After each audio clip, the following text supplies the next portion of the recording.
it's an insurance policy at QB3 to have a veteran that, if he needs to start a game or two, can come in and be competent and be able to babysit you to a victory with an all-world defense and just not mess it up. Is it going to be enough to?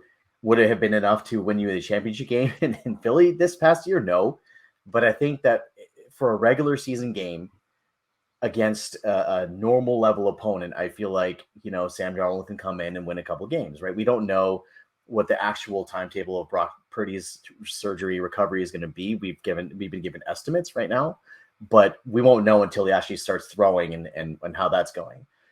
Trey is still working his way back as well. He's got limited experience, so you can't go to camp with just Trey at quarterback. So I think that from a strategic standpoint, it was a good move to surround yourself with somebody that has starting experience and some success in this league. I don't want to see Josh Rosen.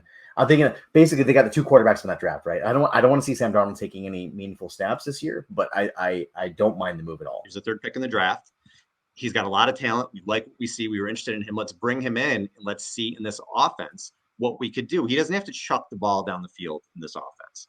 He's got Christian McCaffrey in this offense. He's got Deebo Samuel. He's got George Kittle. He's got Brandon Ayuk. He's got all these guys. Kyle will make it easy for you. Can he become he hasn't been successful so far, but can he become a system quarterback in Kyle's system? Maybe they think he can. And maybe this, again, I'm not saying he's going to win the starting job or anything. I think he's solely the third quarterback. But if worse comes to worse, I mean, the Niners usually go through three of them.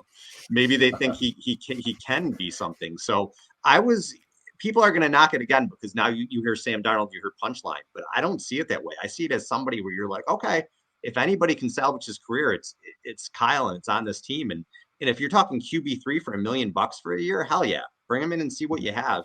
And then maybe you do, insulate yourself if tragedy strikes and disaster strikes again, because it tends to.